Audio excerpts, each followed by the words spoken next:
আল্লাহ তাআলার অসীম হিকমত ও প্রজ্ঞায় মানবজাতির সর্বশ্রেষ্ঠ পথ প্রদর্শকের নাম রাখা হয়েছিল মুহাম্মদ, যার অর্থ অধিক প্রশংসিত। এই নাম যেন আগেই ঘোষণা করে দিয়েছিল তার মহিমান্বিত ভবিষ্যৎ।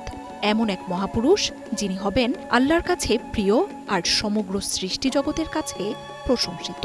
তার পবিত্র চরিত্র, দয়া, ন্যায় ও মানবতার কারণে যুগে যুগে মানুষ তাকে স্মরণ করবে শ্রদ্ধা ও ভালোবাসায়। রাসূলুল্লাহ সাল্লাল্লাহু আলাইহি ওয়াসাল্লামের জন্মের সপ্তম দিনে তার দাদা আব্দুল মুত্তালিব আকিকার আয়োজন করেন। কুরাইশ বংশের বিশিষ্ট ব্যক্তিরা সেই ভোজে আমন্ত্রিত ছিলেন। আনন্দঘন সেই সমাবেশে তিনি সবার সামনে প্রিয় নাতির নাম ঘোষণা করলেন মুহাম্মদ। নামটি শুনে উপস্থিত সবাই বিস্মিত হয়ে গেলেন, কারণ আরব সমাজে তখন এই নামটি খুবই বিরল ছিল।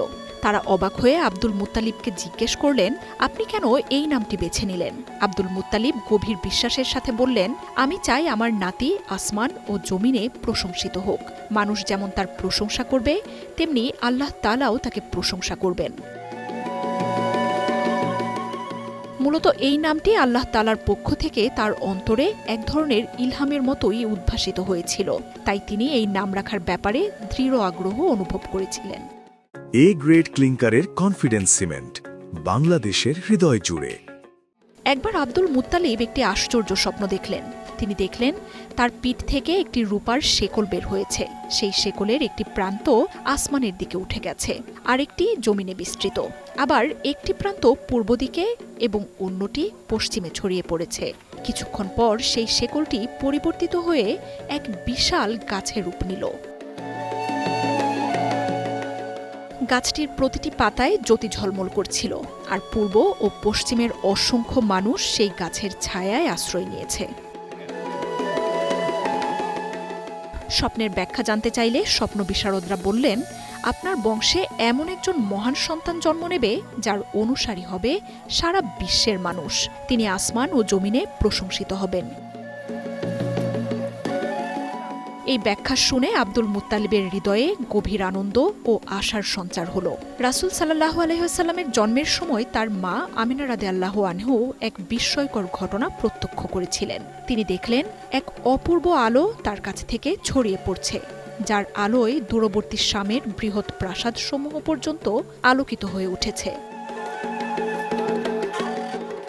আমিনা রাদিয়াল্লাহু আনহু এই ঘটনা তার শ্বশুর আব্দুল মুত্তালিবকে জানালে তিনি উপলব্ধি করলেন, এই শিশুই সেই প্রতীক্ষিত শেষ নবী, যিনি মানবজাতির জন্য আল্লাহর রহমত হয়ে আগমন করবেন।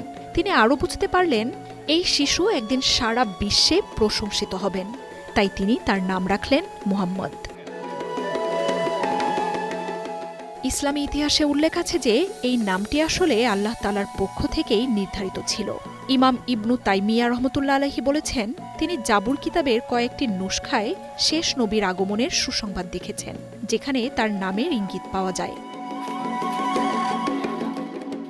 এমনকি আসমানি কিতাব সম্পর্কে অবগত কিছু জ্ঞানী ব্যক্তি এই আশায় তাদের সন্তানের নামও মুহাম্মদ রেখেছিলেন। হয়তো তাদের সন্তানই সেই প্রতীক্ষিত শেষ নবী হবেন। এই ঘটনার উল্লেখ সিরাতের প্রসিদ্ধ গ্রন্থ সিরাত ইবনে হিশামের টিকায় পাওয়া যায়। এভাবে আল্লাহর পরিকল্পনায় ভবিষ্যতের এক মহামহিম সত্যের পূর্বাভাস হয়ে পৃথিবীতে উচ্চারিত হয়েছিল একটি নাম, মুহাম্মদ। একটি নাম যা আজও কোটি কোটি মানুষের হৃদয়ে শ্রদ্ধা, ভালোবাসা ও প্রশংসার দীপশিখা হয়ে জ্বলছে।